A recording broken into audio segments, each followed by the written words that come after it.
पूर्व में अमेरिका से बदला शुरू। सीरिया में अमेरिकी बेस पर हमला, अमेरिकी सैन्य बेस के गेट पर मोर्टार से अटैक। मध्य पूर्व में और भी बेसेस पर हमले की आशंका। लेकिन मुझे यह लगता है कि ना तो अमेरिका इस बात से अनभिज्ञ है कि ऐसा हो सकता है, और ना ईरान ऐसा कर सकता है कि वहां कुछ करे ही नहीं, क्योंकि हर कोई ये देख रहा है कि ईरान जिसने इतनी बड़ी बड़ी बातें की हैं, कुछ करता है कि नहीं। वैसे मेरे लिए हैरानी की ये बात भी है कि स्टेटमेंट के मामले में अभी तक सीधे अमेरिका पर उंगली उठाते हुए ईरान के किसी बड़े नेता की तरफ से, खामेनेई की तरफ से कोई सीधा स्टेटमेंट मैंने नहीं देखा। इसका मतलब बार बार इजराइल पर ही अटैक हो रहे हैं उनके साथ, उसकी तरफ से अगर वर्बल अटैक भी हो रहे हैं। और यहां पर ये मुझे लगता है कि उनके समर्थित किसी मिलिशिया ने फिलहाल ये दिखाने के लिए कि नहीं हम आपके साथ हैं, ये कर दिया है।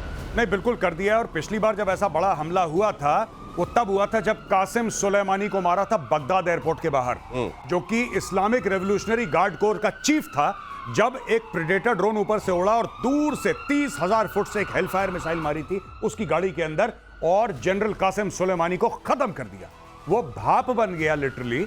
उसको जब मारा था तब चिढ़ के मारे इन लोगों ने अटैक करा था। मरा मुरा कोई नहीं, लेकिन आज की तारीख में जो मोटर के साथ अटैक करा है, देखिए मैं एक बात बताना चाहता हूं दिनेश, की इस वक्त जो काइनेटिक कैपेबिलिटी है ईरान की वो काफी हद तक डेन्यूड हो गई है। और अगले एक हफ्ते में देखेंगे जो मिसाइलें डाल रहा है ना, ये मिसाइलें, इसकी संख्या कम हो जाएगी, खत्म नहीं होगी, इसकी संख्या बहुत कम हो जाएगी हफ्ता 10 दिन में। पहली चीज, अब इनके पास सिर्फ एक ही चारा है कि जो इनकी प्रॉक्सीज हैं, जैसा आपने बताया, जो इनके मिलिशियाज हैं, जो इनके टेरर ग्रुप्स हैं, उनको भैया तुम टेरर अटैक कर दो, कोई सुसाइड बॉम्बिंग कर दो, कोई मोटर मार दो, कोई रॉकेट मार दो, सिर्फ इसके लिए कि हम जिंदा हैं। उससे फर्क कख नहीं पड़ना, फर्क कुछ नहीं पड़ेगा, हम जिंदा हैं। अपनी अटेंडेंस, जैसे मार्ट साहब को हम बोलते हैं, पी लगा देना सर मेरा, ये पी लगा रहे हैं।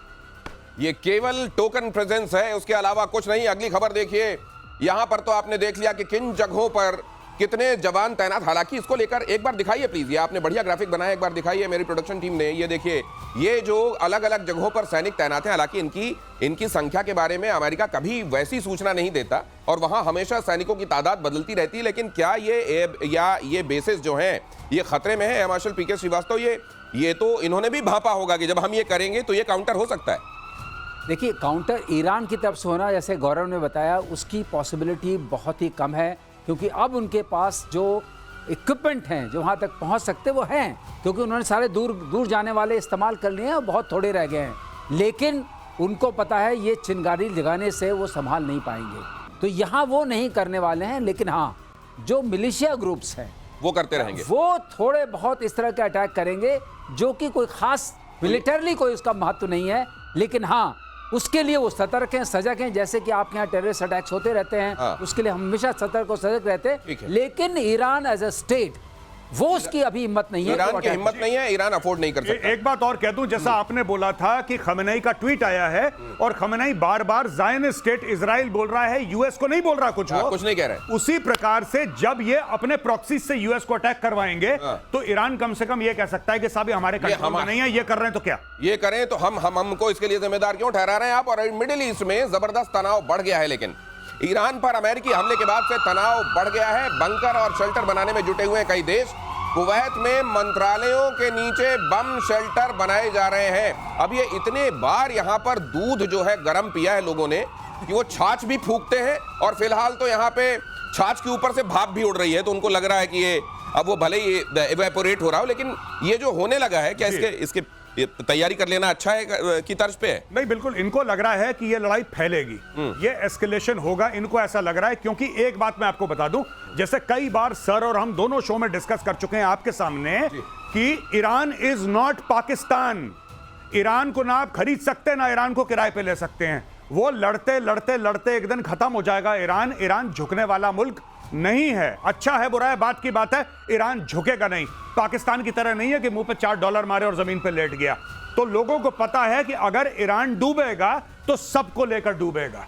जैसे हॉर्मुज की बात कर रहा है वो, ईरान बिना लड़े बिना नुकसान पहुंचाए जमीन पे नहीं गिरेगा, ये बात तय। ये इसलिए बाकी के मुल्क ये भांपते हुए कि सबको लेके डूब सकता है, इसलिए अपनी तैयारियां तो रखो, इसलिए किया जा रहा है ये। और युद्ध के बीच ईरान का बहुत बड़ा दावा इजराइल पर। यमनी लड़ाकों ने बोला हमला। यमन से इजराइल की तरफ दागी गई मिसाइलें। ईरान के समर्थन में यमन से मिसाइल अटैक। मुझे लगता है पीके श्रीवास्तव सर, ये असल में ये बता रहे हैं कि नहीं नहीं हम तुम्हारे साथ हैं, एक दो मिसाइलें तो मार दो, कहने के लिए रहेगा कि हमने देखो तुम्हारा साथ निभाया था। इतना उसने दिया है इनको, तो कुछ नमक हलाला तो करना पड़ेगा। हाँ। तो 2-4 मिसाइल मारने में क्या है, सही उनको बात। पता भी है हाँ। कि ये रोक लेंगे, हाँ। ये भी पता है हाँ। कि हमारे ऊपर काउंटर अटैक नहीं हो, लेकिन हाँ वो नमक हलाला करना पड़ता है। ये उस हवाले से लीजिए। आपने बहुत अच्छा टर्म इजाद किया है सर। हाँ। पहले ये नमक हलाल होता था, अब आपने हलाला जो इसके साथ जोड़ा है ना, अब नमक के पैकेट भी कांप रहे हैं कई जगहों पर। लेकिन ये जो ये सर यमन ने ये भी कहा था कि देखिए लाल सागर में हम क्या करते हैं और किस तरीके से हम वहां जो अमेरिकी बेड़े हैं उन पर हमले करेंगे। ये मुंह ज्यादा चलाया जा रहा है, ये करेंगे भी ज्यादा। आपने हमेशा देखा है कि जितने भी टेररिस्ट ऑर्गेनाइजेशंस होते हैं और जितने भी इस तरह की ऑर्गेनाइजेशंस है, वो बातें ज्यादा आपको ऐसा डराएंगे, वो कहते हैं डर के अगर मान गए तो ठीक है।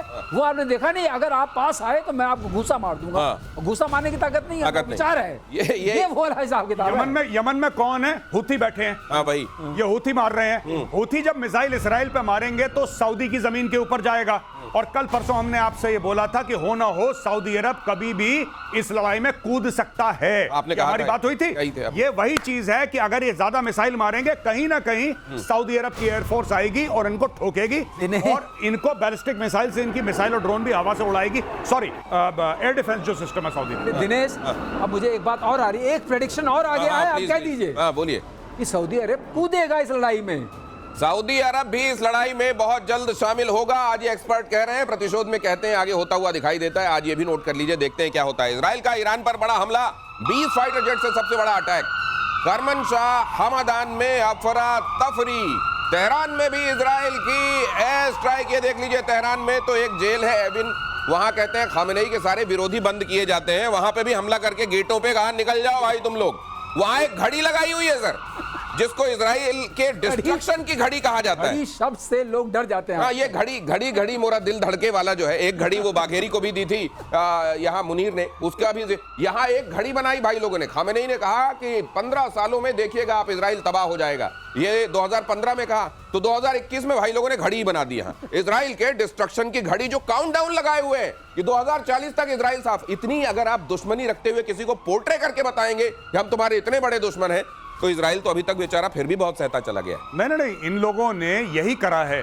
इजराइल को मार देंगे, यहूदियों को मार देंगे, हम ये कर देंगे, हम वो कर देंगे और तुम्हारी नस्लें बर्बाद कर देंगे। एक बम मारा, फिर बोला यार ये तो बड़ा गलत आदमी है इजराइल, ये तो बहुत मारता है। अरे तुम जहर उगलते हो तो मारेगा ही तुम्हें, जब तुमने दुश्मन करार दे दिया। ये जो आप बात कर रहे हैं ना इसकी, ये जो अभी आपने न्यूज पढ़ी, यहाँ पे हर जगह बम मारा, उनकी एयरफोर्स गई और एयरफोर्स ने तेहरान में और दीगर शहरों में उन्होंने मिसाइल मारी, बॉम्ब मारे अपनी एयरफोर्स से। मैं एक बात पूछना चाहता हूं कि वो ईरान की काबिल एयरफोर्स, जिसके कसीदे पढ़े जाते थे कि ईरान की एयरफोर्स है और आएगी धुआं धुआं कर देगी, आपने सुना एक जहाज नहीं उड़ा उनका? एक जहाज, वो एयरफोर्स है कहां पे ईरान की? सर वो वाले अगर वो उड़ा देंगे फाइटर जेट जो रखे हुए हैं, 80 के दशक के फाइटर जेट जो इनके पास थोड़े बहुत हैं, तो उनके कलपुर्जे उड़ते हुए ज्यादा दिखेंगे बजाय इसके। तो वो उड़ा के रिस्क कैसे ले लें? इनको डाउट है कहीं इजराइल तक पहुंचे ना पहुंचे, कहीं बीच में पता लगा सऊदी अरब में गिर गए, इराक में गिर गए कहीं पे। गौरव, सचमुच नहीं पहुंचेंगे, रेंज नहीं है जी, वहां पहुंचेंगे नहीं। लेकिन एक बात और है, जो इन्होंने अभी उड़ाया ना वो जगह, कुर्रम और क्या जी, वहां सारे इनके फतह मिसाइल्स हैं। ये जो मारा है इस बार, ये बहुत बड़ी बात है। रनवेज को खत्म कर दिया, जो भी छोटे मोटे बेचारे थे उड़ नहीं पाएंगे। हेलीकॉप्टर्स खत्म कर दिए, मिसाइल लॉन्चर खत्म कर दिए, और मिसाइल लॉन्चर खत्म किए, अब मिसाइल्स भी खत्म कर रहे हैं। अगर मिसाइल्स खत्म हो गई, इनके पास उस रेंज की मिसाइल्स उड़ी है ना, उसमें से बाकी गंवा दी। अब 200-250 बची होंगी, उसमें मार दिया, पता नहीं कितने चले गए। तो ये बहुत बड़ी खबर है। ये जो मारा है, इजराइल क्या कर रहा है, चुन चुन के इनके जो भी फैंग्स हैं, हम बोलते हैं ना जो फैंग्स हैं, उसको कट कर रहा है एक के बाद एक। जहर के सारे दांतों को तोड़ा जा रहा है। और ये चुन चुन कैसे, तो मेरे को धर्मेंद्र पाजी भी थोड़ी देर के लिए याद आ गया। ईरान के 6 एयरपोर्ट पर इजरायली हमला, ईरान के 15 फाइटर जेट तबाह, ईरान के F-14, F-5 फाइटर प्लेन्स को भारी नुकसान, बैलिस्टिक मिसाइल का इंजन बनाने वाली फैक्ट्री पर बमबारी। ये देखिए, यही कहा जा रहा था। ये थोड़े बहुत जो जमीन पर सैटेलाइट से जब देखते हैं आप, तो नक्शे के तौर पर जहां भाई लोगों ने थोड़े बहुत अपने प्लेन खड़े हैं, देखो मेरा प्लेन खड़ा है, तो उसको भी उड़ा दे रहे हैं ये। खड़ा तो रहने दो, चल तो वैसे ही नहीं पाएगा। कई जगहों पे लगा दिए जाते हैं ना चौक चौराहों पे इस टाइप से कि ये था, पहले लड़ता था। Static display. इनके पास हैं कौन से वाले फाइटर जेट्स वैसे सर? F-14 अच्छा, पुराने। एक्चुअली इनके पास जो जहाज जितने भी हैं, वो शाह के जमाने के हैं। और इतने पुराने 79 से पहले वाले तो हैं। बाद में जब ये कट्टर सरकारें आई तो इन्होंने ये तय किया कि हम केवल मिसाइलें बनाएंगे, मिसाइल बनाएंगे, उस पर जोर दिया है। और मिसाइल अगर इनकी रीड है तो मिसाइल पर भी क्या हो रहा है वो भी देखिए। सारे जहर के दांत तोड़े जा रहे हैं जैसा कह रहे हैं मार्शल। और ईरान के 6 एयरपोर्ट तबाह हुए हैं इसमें, Tabriz, Hamdan, Tehran, Isfahan, Mashhad, देज़फुल। ये यहाँ कहीं एयरपोर्ट हुआ करते थे वाला जब इनका नक्शा ये वाला बनेगा, ये ऑब्जेक्टिव क्या ईरान को पूरा बदल देने का, मेक ईरान ग्रेट अगेन वाली जो बात है वो होगा क्या? वही चैप्टर है। देखिए मैं आपको बताऊं, चाहे ये लोग पीट हेग्सेथ मना कर ले, मार्को रूबियो मना कर ले, तुलसी गैबार्ड मना कर ले, सच बात तो ये है कि ट्रंप के मुंह से बात निकल गई, मेक ईरान ग्रेट अगेन। और जब तक जो हम बात करते हैं इंटेंट और कैपेबिलिटी की, कैपेबिलिटी तो आपने फोड़ दी उनकी, आपने उनके न्यूक्लियर पे बम मार दिया, आपने उनके बैलिस्टिक मिसाइल, उनके एयरक्राफ्ट सब में बम मार दिया। अब इंटेंट की बात है, नियत। ईरान की नियत कैसे काटोगे? जब तक इनकी लीडरशिप चेंज नहीं होगी इनकी नियत नहीं कटेगी। नियत इंसान बांधता है, नियत हथियार नहीं बांधते, नियत इंसान बांधता है। ये इंसानों को निपटा रहे हैं, ये स्टोरी है यहाँ पे। ये जो कह रहे हैं कि ट्रंप के मुंह से निकल गया, हो सकता है अभी उसका टाइम नहीं रहा हो, लेकिन वो आके बोल गए मेक ईरान ग्रेट अगेन। और ग्रेट अगेन मतलब उनकी निगाहों से ग्रेट तो कैसा होगा समझ लीजिए। इजराइल का ईरान पर मिसाइल से हमला, इजरायली डिफेंस सिस्टम ने उड़ाई मिसाइल, ये देखिए जरा। लेकिन इसके बीच में एक बात मैं और करना चाहता हूं, अगर वाकई इन्होंने उनकी न्यूक्लियर फैसिलिटीज को वाकई तबाही कर दिया, इनके जो बॉम्बर आए थे अमेरिका के, तो इजराइल फिर से फोर्डो पे हमला क्यों कर रहा है? आज फिर हमला किया है फोर्डो पे। ऐसा है, फोटो पे जो हमला किया है अब ऊपर वाले का सॉर्ट आउट करना है। नहीं सर, वो ये बता रहे हैं कि B2 बॉम्बर जहां पे छेद करके गए थे ना, वो बड़ा बड़ा जो काला काला से दिख रहा है, उसी में और डाला है। ये तो कहते हैं मैंने मारा, जैसे आपने किसी को मार दिया, ओड़ में खाद, उसके बाद भी गोली मारते रहते हैं। भाई पूरा श्योर कर लें, क्योंकि बीच में कहते हैं हमारा कुछ नहीं गया, अच्छा लो अब जाएगा। और ये जो आपके जो रनवे चले गए हैं, इससे इनकी वो ड्रोन जाते थे लॉन्ग रेंज वाले, उनके टेक ऑफ के लिए तो कोई रनवे चाहिए। हाँ, ड्रोन के लिए तो चाहिए। ड्रोन की तो उन्होंने पूरी फ्लीट दिखाई थी, कितने सारे ड्रोन है। अब वो कैसे उड़ेंगे? ये भी इनहिबिशन किया है। और अब अगर आप कह रहे हैं, मैंने ये अभी देखा नहीं था, अगर ये वाली बात है कुछ छेद के अंदर डालते जा रहे हैं, जैसे कई जगहों पे कि अगर भाई ये जो आपके स्ट्रिप्स बनाए गए हैं जहां से फाइटर उड़ेंगे, अगर नहीं कर पाए काम, हमला हो गया, तो इनको एक काम करो, हाईवे से उड़ा दो। तो ये क्या भाई लोग अपना ड्रोन कहीं हाईवे से भी उड़ा सकते हैं? उड़ा सकते हैं अगर उनको क्लियर हाईवे मिल जाए। लेकिन मुझे ऐसा लगता है कि जिस तरीके से इजराइल ने पूरी एयर सुपीरियरिटी हासिल कर ली है ईरान के ऊपर, अगर इनको पता लग गया जहां पे ड्रोन है, ड्रोन के अंदर ही मिसाइल जाएगी। क्योंकि पूरे समय तो अब इजरायली जो है ना, वो पिकनिक मना रहे हैं ईरान के आसमानों के ऊपर, उनको कोई थ्रेट है ही नहीं, क्योंकि आपका एयर डिफेंस पूरा खत्म कर चुके हैं, एयरफोर्स आपकी टेक ऑफ नहीं कर रही है, ड्रोन आपके जमीन पे हैं, तो इजराइल के लिए तो खतरा ही नहीं। देखो 125 एयरक्राफ्ट आए थे मिडनाइट हैमर में, 125 एयरक्राफ्ट से ज्यादा आए, वहां पे उड़ के चले गए, भाइयों को पता ही नहीं लगा कि अमेरिकन कब आए, कब मारा, कब चले गए। और वहीं पे जहां पे हवन कुंड बनाया, उसी में अब इजराइल सामग्री डाल रहा है कि जलता रहे वो। ये बात अच्छा शब्द है, हवन कुंड में आहुतियां अभी और डाली जा रही है उसी जगह पर जहां पर वो कुंड बना गए हैं बॉम्बर्स। आगे देखिए, IRGC के हेडक्वार्टर पर इजराइल का अटैक, कारज में इजराइल ने किया जबरदस्त हंगामा, माफ कीजिए हमला, धुआं हो गया IRGC का। ये IRGC के तो ऐसे पीछे पड़े हैं, उनकी इंटरनल सिक्योरिटी, उनका बासिज, ये सब जगह पर IRGC जहां दिख रहा है वहां फोड़े पड़े हैं। उसका कारण है बहुत बड़ा। IRGC क्यों इंपॉर्टेंट है? क्योंकि एक IRGC is directly under the supreme leader. IRGC इनके मिनिस्ट्री ऑफ डिफेंस के खाके में नहीं आता है। IRGC जो है यानी कि इस्लामिक रेवोल्यूशनरी गार्ड कोर, जिसका एक जमाने में कासिम सुलेमानी, जिसका मैं अभी आपको रेफरेंस दे रहा था, जिसको मार दिया था, वो इसका चीफ था। तो ये जो है ये डायरेक्टली खमेनेई के अंडर आते हैं। इसका एक बहुत बड़ा भौकाल है, इनका ईरान की पॉलिटिक्स, ईरान की मिलिट्री पे एक वर्चस्व है। तो जब आप IRGC को मारते हैं, आप खमेनेई को मारते हैं, इसलिए IRGC को मारना इंपॉर्टेंट। दिनेश, और मैं थोड़ा सा ऐड कर दूं, IRGC जो है 79 के बाद आई है रेवोल्यूशन को प्रोटेक्ट करने के लिए। जैसे सेकेंड वर्ल्ड वॉर में नाजीज के पास SS कैप्टन होते थे, SS मेजर होते थे। तो ये समझ लीजिए कि उनकी सेना के अलावा ना, ये उनकी धार्मिक सेना है। हाँ। ये उनका ये जो थियोक्रेसी है, उसकी एक सेना अलग से है, इसीलिए इसको अलग से टारगेट किया जा रहा है। ईरान को कई देश एटम बम देने के लिए तैयार हैं। अगली खबर देखिए, रूस के पूर्व राष्ट्रपति दिमित्री मेदवेदेव का दावा।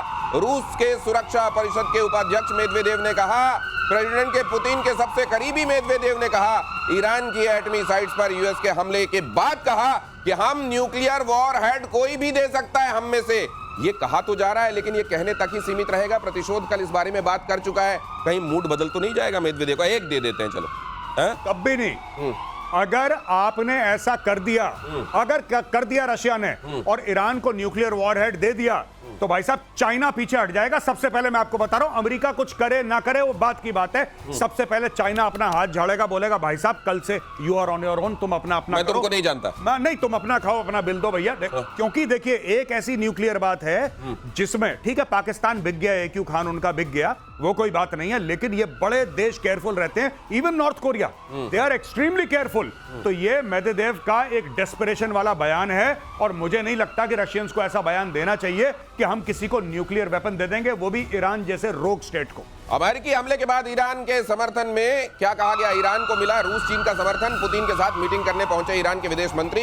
ईरान ने कहा इन हालातों में रूस ईरान का करीब आना बेहद जरूरी। अब आप जो ये कह रहे हैं, एक तरफ वो स्टेटमेंट कि हम दे सकते हैं न्यूक्लियर, या कोई भी दे सकता है हम में से जो साथ खड़े हैं, और साथ में ये कहना कि हमको चीन के साथ, दोनों को साथ में आना बहुत जरूरी। देखिए साहब, सिंपल सी बात है, चीन को आज की फिक्र क्या है कि अगर हॉर्मूज ब्लॉक हो जाता है तो हमारे बिजनेस में क्या फर्क पड़ेगा। दूसरी चीज, जो चाइना ने इन्वेस्टमेंट बात करी है ईरान के अंदर, जो कह रहा है कि 400 अरब डॉलर के जो उसने MOU साइन करे हैं, उसका क्या होगा? ईरान के तेल क्या क्या होगा? देखिए चाइना की ये फिक्र है, चाइना की ये फिक्र नहीं है कि ईरान में हो क्या रहा है, यानी कि जो ईरान में हो रहा है उसके बाद नतीजे क्या हैं, उसकी चाइना को फिक्र है। तो यहाँ पे ये कहा जा रहा है, अब जैसे इन्होंने कहा कि किसी भी समय स्पाइरल ऐसा भड़केगा, इसका हाथ से बाहर चले जाएगा कंट्रोल, आप कुछ नहीं कर पाएंगे, चीन कह रहा है। चीन जो कह रहा है उसके चीन के इतने इंटरेस्ट वहां पर हैं कि चीन कुछ भी नहीं करेगा। चीन सिर्फ इस वक्त भपकी इसलिए दे रहा है कि फर्दर मत मारो, अब इसको यहां रोक दो, आगे मारने की जरूरत नहीं है, और इस युद्ध को सिर्फ बाइपोलर रहने दो। मतलब it is between Iran and Israel. रूस भी नहीं आने वाला, मैं बिल्कुल आंकड़े से एकदम सहमत हूं, कोई नहीं आएगा इसमें, क्योंकि किसी का इसमें भला दिखता नहीं है। और जहां तक परमाणु बम की बात है, अरे वो कौन किसको देगा? वो दे दिया तो आपने हंगामा क्रिएट कर दिया। You created a different kind of something like this. आपकी चादर है, आपने बीच में एक बम रख दिया, चादर का क्या होगा? चादर का क्या होगा? लेकिन सर हॉर्मुज के अगर चोक कर दिए जाने की वजह से ये चिंता है, तो हॉर्मुज के चोक करने से होगा क्या, और क्या चीन की सबसे बड़ी चिंता है? ये देखिए जरा, अमेरिकी हमले के बाद ईरान का बड़ा फैसला, हॉर्मुज स्ट्रेट, जिसको आप हिंदी में जल डमरू मध्य भी कहते हैं, उसको बंद करने का प्रस्ताव ईरान की संसद में प्रस्ताव पास किया गया। ऑयल एंड गैस की सप्लाई पर बहुत असर पड़ेगा। ये कहा जा रहा है कि भारत में जो आप पेट्रोल डला रहे हैं, ये $125 के आसपास पहुंच सकता है, और क्रूड ऑयल की प्राइस पहुंच सकती है $80 पर बैरल, या इससे ज्यादा हो सकता है इसका दाम। चीन की मेन चिंता यह है कि उसका ज्यादातर, उसकी इकोनॉमी को चलाने वाला जो तेल है वो हॉर्मुज से ही आता है। अब ये अगर ऐसा है तो कि ईरान चीन को तेल लेने भेजने वाला है क्या? नहीं, अब देखिए बात यह है कि इसमें अब चाइना के पास दो सूरत हैं, ठीक है। अब देखिए जिस तरीके से सऊदी अरब का है, अगर हूथी वहां पे एक्टिव होते हैं तो सऊदी अरब को भी मुश्किल होगा तेल बेचना, चाहे इधर से बेचे चाहे उधर से बेचे, नंबर 1। नंबर 2, इसका मतलब चाइना और रूस और पास आएंगे, क्योंकि रशिया जो है it is among the chief supplier of oil to China. फिर चाइना बोलेगा कि अपनी जो सप्लाई चेन है उसको डाइवर्सिफाई करो। और तीसरी सबसे बड़ी बात है कि इस पूरे खेल में ईरान का सिर्फ एक गेम है, और ईरान का यह गेम है कि इतना रायता फैलाओ, इतनी मुसीबतें करो कि दुनिया इजराइल और यूएस के ऊपर दबाव डाले और बोले कि भाई साहब हमारी इकोनॉमी आपने तबाह कर दी, देख रहे हो क्या कर रहे हो, बंद करो, ये बंद करो। इसलिए वरना देखिए ईरान से कौन तेल खरीद रहा है आज की तारीख में? ये जो बता रहा है यमन हूती विद्रोही, देखिए ये आप जरा नक्शे में स्थिति के हिसाब से भी समझ लीजिए। ये जो जल डमरू कहते हैं, डमरू बीच में सकरा होता है, दोनों तरफ चौड़ा होता है, तो ये देख लीजिए बीच की ये सक्रिय स्थिति और ये दोनों तरफ चौड़ा। फारस और अरब सागर को फारस की खाड़ी से जोड़ने वाला ये जो स्ट्रेट है, इसको आप कहते हैं हॉर्मुज जल डमरू। और यहां पर यह कहा जा रहा है कि अब अगर ईरान ये फैसला ले लेता है, ईरान ने अगर ये फैसला लिया है कि इस जगह को चोक कर लिया जाएगा, अगर मान लीजिए यमन के जो हूती हैं वो भी इसके समर्थन में आ जाते हैं और यहां बम मारने लगते हैं, धीरे धीरे ये क्राइसिस हो जाती है, तो ये मुश्किल बहुत हो जाएगी सर ये। लेकिन ये चाइना, माफ कीजिए ईरान, उसका अगर रीजन डेट्रे यही है, इसी को बेच के खाता कमाता है, मान लीजिए उसने कह दिया कि आज से मैं नहीं बेचूंगा, तो तुम्हारी इकोनॉमी चलाने के लिए पैसा कहां से आएगा? बिल्कुल सही आपने मुद्दा पकड़ा। दूसरी बात यह है कि ये जो हमारा इलाका है, जो हॉर्मुज है स्ट्रेट, इसके बाद 3 लोग अधिकार है। यूए का भी अधिकार है, उधर अधिकार इसका ओमान का भी है और ईरान का भी है। तो ऐसा नहीं है कि यहाँ से उनका सर्वस्व उनका है, उसको बंद करना उनके पार्लियामेंट ने जो बोला है, इसका मतलब यहां से जो होगा, जब तक तीनों में आपस वैसे में ये बंद करने का फैसला इनका जो अपना SEZ होगा वहीं तक का ले सकते वहीं हैं तक ना? का ले सकते हैं। स्पेशल इकोनॉमिक इनका जो पानी है जहां तक, बस वहीं तक ना। बिल्कुल सही, जो नहीं इनका जो टेरिटोरियल वाटर है टेरिटोरियल वहां तक ले सकते हैं। कुछ कह रहे हैं इसमें गौरव आ रहे हैं। जी, मैं ये कह रहा हूं कि ईरान ने जब पिछली बार करा था, जब ईरान इराक वॉर हुआ था, सबको सबक सिखाने के लिए इन्होंने सीधा करा। देखिए नेवी उसकी ना के बराबर है, वो मेनलैंड ईरान से बैलिस्टिक मिसाइल मारता है। अच्छा। इसका यहाँ पे कायदे से तो अपना इकोनॉमिक जोन तक बंद कर सकता है वो, कायदे से। लेकिन जब ईरान बंद करेगा, ईरान बोलेगा इस पूरे इलाके में जो जल डमरू है, इस पूरे इलाके में अगर कोई जहाज कराम मिसाइल मार देंगे, कहानी खत्म। वो दादागिरी है ना, वो तो वो दादागिरी। वो दादागिरी ईरान चलने के नहीं फैसले पाएगी। से एक्शन में अमेरिका, अगली खबर देखिए, अमेरिका ने कहा होर्मुज जल डमरू को बंद ना करे ईरान।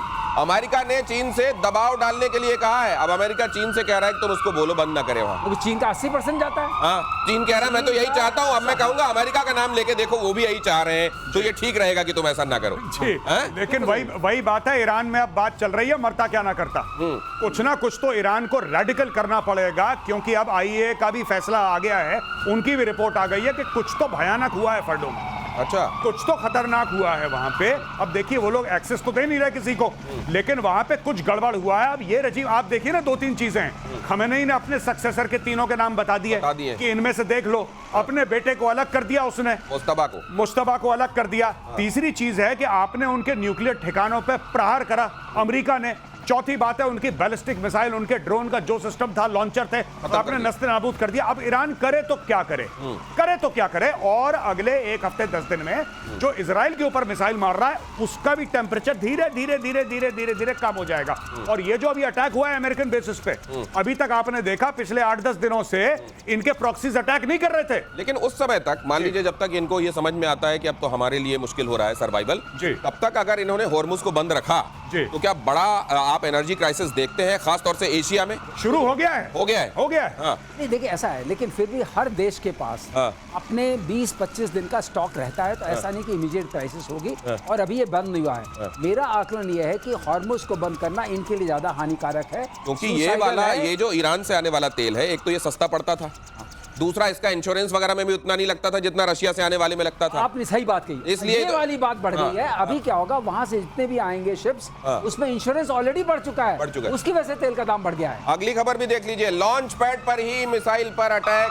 इजराइल ने ईरानी मिसाइल को कैसे तबाह किया। एक बड़ा विस्फोट हुआ, मिसाइल तबाह, और जब यहाँ ये तबाही हुई है तो ये लॉन्च पैड भी बचा नहीं होगा। तो न सिर्फ मिसाइल तबाह कर दी गई, लॉन्च पैड, ये देखिए, ये ऐसे लॉन्च पैड वहां स्वाहा किए जा रहे हैं एक के बाद दूसरे। और ये लॉन्च पैड अगर खत्म होंगे तो मान लीजिए मिसाइलें बची भी रह जाती हैं तो उछालेंगे किससे फेंकेंगे, ये बड़ा सवाल है। ये लेकिन उधर से फिर भी मिसाइलें चलाई जा रही हैं। आज दोपहर तक लगातार ईरान ने इजराइल में अलग अलग जगहों पर मिसाइल वर्षा की है। देखिए ईरान दिनेश कोई बहुत छोटा देश नहीं है, बड़ा देश है, 9 करोड़ लोगों की जनसंख्या है। सिविलाइजेशनली अगर आप देखते हैं तब भी अपने आप में सक्षम देश है, लेकिन 1979 के बाद से हम कहेंगे रिलीजियस फंडामेंटलिज्म में चला गया। उसकी वजह से इस देश की जो हानि हुई है, और जो इसका वो रेडिकलिज्म आया है, और इसने 3 अपने जो उस तरह के प्रॉक्सीज क्रिएट किए इजराइल को खत्म करने के लिए, वो इसकी जो विरासत बनी वही इसके लिए सबसे घातक बनी। अब बात यह है कि ये लोग, ये देखिए एक क्षमता देखिए इजराइल की, कि लॉन्च पैड पर ही मिसाइल को देख करके मार दिया। ये बहुत बड़ी क्षमता है। अगर आप ये चाहते हैं, इसका मतलब आपका सैटेलाइट ऑब्जर्वेशन कंटिन्यूअस है, आप जानते हैं कहां से लॉन्च होने वाला है। ये समझ आप आते हैं, इसका मतलब आपकी सैटेलाइट लगातार देख रही है कहां पे आपने मिसाइल तान दी। आपके पास या तो यूए की तरफ से आप कर रहे हैं निरीक्षण, इसका मतलब observation of the battlefield is total and complete. ये समझ लीजिए। और यूएई को और सऊदी अरब को इस समय जो मुस्लिम वर्ल्ड है वो किस तरीके से देख रहा होगा सर, वो भी बताइएगा। लेकिन ईरान ने दिखाई अपनी मिसाइल की ताकत, एक साथ उड़ती हुई दिखी मिसाइलें, बारूद के साथ साइकोलॉजिकल वॉरफेयर भी चल रहा है। इजराइल पर अटैक कर रहा है ईरान, ये वीडियो जारी किया गया है, और ये वीडियो ईरान की तरफ से जारी किया गया। जब आपको वीडियो जारी करना पड़े ना, तो मुझको लगता है फिर आप असल में जारी नहीं कर पा रहे हैं, इसलिए वीडियो जारी करना पड़ रहा है। अपना भाई मीम बना रहा है। हमें नहीं जो कहता है कि अभी पनिशमेंट मिलेगी और रेट्रिब्यूशन होगा, और ज़ायनिस्ट स्टेट को, ये देखिए, ये बिल्कुल ऐसा लग रहा है पीआर एजेंसी ने बनाया है। और आप अगर खमेनेई का ट्विटर हैंडल देखेंगे, एक्स पे जाके देखेंगे, तब आप देखेंगे कि वो स्कल बना रहा है, और वहां पे वो स्टार जो है इजराइल का जो एम्ब्लम है वो बना रहा है, और ये मीम बना रहा है। अब ये मीम वॉरफेयर पे आ गए हैं ये लोग, मीम वॉरफेयर जी। और सबको दिखाने के लिए ये क्यों वीडियो जारी कर रहे हैं, हमने इतनी मिसाइलें मारी हैं, क्यों? अगर भाई आप ये जारी करो कि ईरान के जो एयरफोर्स है, ईरानियन एयरफोर्स तेहरान के ऊपर उड़ रही है, तब हम मानेंगे। मिसाइल तो मार सकते हो आप, मारो मिसाइल 100 और मारो, लेकिन भाई आपकी एयरफोर्स कहां है, मैं ये जानना चाहता हूं, आपकी नेवी कहां है? और उसमें जब अपना सक्सेसर आप घोषित कर रहे हैं तो पूरी दुनिया को अपने आप संदेश जाता है कि आप इसको कैसे देख रहे हैं। ईरान पर हमले को लेकर बोले अमेरिकी उपराष्ट्रपति जेडी वांस, अगर ईरान ने हम पर हमला किया तो जवाब दिया जाएगा। हमने ईरान पर हमला नहीं किया है, हमने किसी नागरिक ठिकाने पर हमला नहीं किया है, हमने सिर्फ 3 परमाणु ठिकाने उड़ाए हैं, हमने किसी और जगह को निशाना नहीं बनाया। और अगर ऐसे में हमारे किसी जगह को निशाना बनाया जाता है तो फिर हम जवाब देंगे, जेडी वांस ने ये बात कह दी है। यहाँ ये भी जानना बहुत जरूरी है कि ये जेडी वांस जो कह रहे हैं, बाकी नेता जो कह रहे हैं और ट्रंप जो कह रहे हैं, ट्रंप कह रहे हैं let's make Iran great again, उसी में सब कुछ छिपा हुआ है। अमेरिकी विदेश मंत्री मार्को रूबियो का बयान, अभी ईरान के खिलाफ कोई सैन्य कार्रवाई की योजना नहीं है। नेक्स्ट ब्रेकिंग फ्लैश कीजिए। अमेरिका और अमेरिकी हितों पर हमला मंजूर नहीं, अगर अमेरिका पर हमला किया तो परिणाम गंभीर होंगे। ये अब यहां से जो ये बॉम्बर्स के बॉम्ब गिराने के बाद जो बाकी बॉम्ब मुंह से गिरते हैं वो सब गिरने शुरू हो गए, और अभी की हालत में ईरान के पास और उसके साथियों के पास कुछ दिख भी नहीं रहा है ऐसा कि वो आएंगे। साथी आएंगे नहीं, ईरान कुछ कर पाएगा नहीं। भाई साहब, पतीले के नीचे वाली जो खुरचन है ना, हाँ। अब ये 1-2 दिन में, 5-10 दिन में, मतलब मैक्सिमम वीक, आप वीक 10 डेज लगा लीजिए, ये पतीले की खुरचन में आ जाएंगे ईरान के पास। तो अब ये कुछ करेंगे, हूथियों के थ्रू कुछ करेंगे, राइट? कुछ हो सकता है कि हिजबुल्लाह, भी हिजबुल्लाह के कमांडर को 4 दिन पहले इजराइल ने निपटा दिया, किसी और आतंकवादी संगठन के थ्रू कुछ ना कुछ करने की कोशिश करेंगे। अगर कोई अमेरिकन ट्रूप्स मरते हैं बाय द वे या नुकसान होता है, फिर अमेरिका वापस पलटवार करेगा। और मुझे लगता है इस बार अमेरिका को क्लियर हो गया कि अगर कोई भी आतंकवादी, देखिए भारत ने क्या करा, ऑपरेशन सिंदूर बोला कि साहब ये तो ये जो पहलगाम पे अटैक हुआ, माफ करिएगा, पहलगाम पे अटैक हुआ, बोला कि साहब ये तो आतंकवादियों ने करा। जब पाकिस्तान ने कुरकुर करी तो फिर हमने उनके सैन्य ठिकानों पे मारा। यही चीज अमेरिका को भी क्लियर हो गई है, पहले से क्लियर थी, अब बिल्कुल क्लियर हो गई है। अटैक कोई भी करे, कोई भी करे अटैक, मार तेहरान को पड़ेगी, मार उसको पड़ेगी जो पाल रहा है ऐसे सांपों को, उसको मार पड़ेगी। ईरान की अमेरिका को धमकी, ईरान के विदेश मंत्री अब्बास अराक्ची का बयान, ईरानी सेना तय करेगी कि जवाबी कार्रवाई कब, कहां और कैसे। ये तब कहा जाता है, इस स्टेटमेंट का भी मायने समझ लीजिए, ये तब कहा जाता है जब आप तुरंत कुछ कर पाने की स्थिति में नहीं होते, तब आप अपनी इज्जत यही कह के बचाते हैं कि हम कब, कहां, कैसे करेंगे, ये हमारी रणनीति को और हमें पता है। हम अभी अभी कुछ नहीं कर पा रहे, अभी कुछ नहीं कर पा रहे, और इनकी मिसाइलें खत्म हो रही हैं, इनकी सप्लाई चेन टूट चुकी है, पीछे से कोई सप्लाई आ नहीं रहा। जितने बचे कुचे हैं बम वो इस्तेमाल करके वीडियो बना रहे हैं भाई लोग, जो आप देख रहे थे। और इतना ही है, ये वीडियो बनवा लो इनसे। एक्चुअली ये बम भी नहीं है वीडियो में, ये तो AI वाला है। हाँ, इसमें कोई नहीं लग रहा है किस टाइप का। ऐसे कैसे आप लॉन्च करते हैं? वो जो मिसाइलें जा रही हैं, कोई परेड थोड़ी ना हो रही है। ऐसा थोड़ी है दिवाली में कई रॉकेट में आपने आग लगा दी। मुझे भी डाउट है कि AI का है। आप बताइए, परेड थोड़ी ना हो रही है, लेकिन जारी किया गया है वहां से, तो इसका मतलब कोई दुश्मन आएगा मारता निकल जाएगा, मारता हुआ निकल जाएगा। अब देखिए जरा अगली खबर, न्यूक्लियर साइट पर हमले के बाद बौखलाया ईरान, खामेनेई ने सोशल मीडिया पर लिखा, दुश्मन ने बहुत बड़ा अपराध किया है, इजराइल को सजा मिलनी ही चाहिए, उसे सजा मिल भी रही है। खामेनेई ने अमेरिका का जिक्र तक नहीं, यही बात मैं कह रहा था, अमेरिका का नाम नहीं ले रहे हैं, नाम नहीं ले रहे, क्योंकि मार वहीं से पड़ी है, दर्द वहीं से आया है। और एक और बात बता दूं, मुझे तो लगता है कि ईरान के अंदर चुपचाप एक तख्ता पलट की ऑलरेडी एक साजिश हो रखी है। जो नीचे वाले कमांडर हैं, उन्होंने खामेनेई को बोल दिया है कि ताऊजी आप बगल वाली कुर्सी पे बैठो, आप अदरक की चाय पियो, आप ट्वीट करो, लड़ाई वड़ाई हमारे ऊपर छोड़ दो। एक्चुअली मैं बता रहा हूं, जब मैं तख्ता पलट की बात कर रहा हूं, मैं पूरी रेजिम की बात नहीं कर रहा, मैं ये कह रहा हूं कि इसको संदेश मिल चुका है अपने कमांडर से कि सर आप कोने में बैठ के चाय पियो, अब आप रिटायर हो जाओ। कि बंकर है, बंकर में 3 कमांडर है, वही 3 कमांडर रहते हैं, उन्हीं को बता देते हैं ये वाला संदेश अब ट्वीट कर दो। वो जाके बाहर किसी ऐसी जगह से जहां ट्वीट करने पे पकड़ में ना आए कहां से हुआ है, ऐसी जगह से ट्वीट कर देते हैं। तब तक वो 2 रहते हैं, फिर आ जाते हैं। उन्हीं में से किसी को इन्होंने अपना सक्सेसर बनाया है। मैंने तो बोला इनको, मैंने बोला था कि मैंने बोला भाई साहब, मैंने क्यों इनको बोला, ये उत्तर प्रदेश के रहने वाले हैं, बाराबंकी के। हाँ जी। तो मैंने बोला भैया अपने यूपी वाले इनको सही सलाह दे दो, ये बुजुर्ग वर्ग जो हैं यहाँ पे, खामेनेई साहब ये बाराबंकी के हैं ओरिजिनली। तो मैंने बोल दिया कि भाई साहब आप ट्वीट मत करो, यहूदी पीछे पड़े हुए हैं, वो सिग्नल पकड़ लेंगे आपका, और जहां पे मोबाइल फोन है, मोबाइल फोन के ऊपर ही गिरेगी, फिर मोबाइल फोन के ऊपर गिरेगी। तो ये उन्होंने कमांडर्स अपने। ये अगली खबर देख लीजिए, आपका कमेंट लेता हूं। ईरान के एटमी साइट पर हमले को लेकर बड़ा खुलासा, सिर्फ फोर्डो को तबाह करना चाहते थे डोनाल्ड ट्रंप, तर्क देकर नेतन्याहू ने ट्रंप को तीनों साइड्स पर हमला करने के लिए मनाया। नेतन्याहू ने जोर देकर कहा था कि mister president please finish the job, not only Fordow बल्कि बाकी दो को भी फोड़ दो। हाँ, ये ऐसा है, ये क्यों फोर्ड ओवर करना चाहते हैं? बताइए वो इस्फहान नतांज क्यों नहीं? हाँ, नहीं, अब कुछ दिन बात हुई थी ना कि यहाँ इनका जब माइनिंग करके आपने केक बनाया, येलो केक, उसको लेके आप आए इस्फहान में, आपने वहां से यूरेनियम हेक्साफ्लोराइड बनाया गैस, उसको लेके आप नतांज में गए और फोर्डो में गए। नतांज में जाके आपने उसको इनरिच किया, 60% पे लाए, वहां 90% लाने की व्यवस्था थी, तो आज तीनों मार दिया। लेकिन एक बात और कहना चाहता हूँ, अगर आप देख लेंगे पहाड़ में छेद हो गया है तो आप कहाँ छुपेंगे? पहाड़ में डर आएगा कि नहीं आएगा? हाँ, और ऑपरेशन मिडनाइट हैमर को लेकर बड़ा खुलासा। 18 घंटे 40 मिनट की उड़ान के बाद अटैक। 12 किलोमीटर की ऊंचाई में B-2 बॉम्बर ने गिराए बॉम्ब। 7 B-2 बॉम्बर्स ने 14 बंकर बस्टर बॉम्ब गिराए। लेकिन बहुत सारे लोग कह रहे हैं कि मजाक मजाक में आपने खर्च बहुत कर दिया, रेडियो एक्टिविटी एक नहीं मिल रही। कहीं ऐसा तो नहीं है सब सरका दिया गया माल? यही दिनेश कई बार मैं बता चुका हूँ, आपने छेद किया 200 फुट, हाँ, और वहीं पे सब तबाही हो गई। उसके बाद आप फोड़ा आपने। सर थोड़ा बहुत तो मिलना चाहिए सिग्नल कि हाँ यहाँ अंदर कहीं। अरे आप 200 फुट पहाड़, लेकिन ये मेजर गौरव आर्य कह रहे हैं किसी को जाने तो दिया नहीं जा रहा है, क्या पता वहाँ छोटा मोटा मिलेगा, हाँ। वो लीक करता हो छोटा सा, लेकिन वो अब पहाड़ जैसे सर ने कल बताया था कि जब आपने मारा वो अंदर जाके फटा 200, अब पूरा पहाड़ उसी के ऊपर गिर गया। अब बाहर आपको क्या दिखना है? वो तो दब गया उसके अंदर, ऊपर से छेदी दिखेगा। और हाँ, और फिर वही बात है कि क्या ये अलाउ कर रहे हैं किसी को कि जाके, अगर खुले में होता तो रेडिएशन दिख जाता, ये खुले में तो है ही नहीं, तो पहाड़ के अंदर है फोर्डो। हाँ, सही बात है। रेडिएशन ऐसे धुएं टाइप का तो दिखाई नहीं देगा कि आप देख लें दूर से आपको समझ में आ जाए। रेडिएशन तो पता चलते चलते चलता है, या फिर राफेल ग्रॉसी बता दें तो अच्छी बात। साइंटिफिकली एक और बात है, साइंटिफिकली ये बात है बहुत जल्दी से आप अगर ऐसे इनरिचमेंट वाले उसमें डालते हैं प्रोसेसिंग यूनिट में, तब रेडिएशन नहीं भी होता है। कई बार रेडिएशन नहीं भी होता। ईरानी न्यूक्लियर साइट्स की नई तस्वीर से खुलासा। नतांज और इस्फहान एटमी साइट पर तबाही। नतांज परमाणु साइट पर 5 मीटर का गड्ढा, ये तो केवल दिख रहा है इससे ज्यादा बड़ा।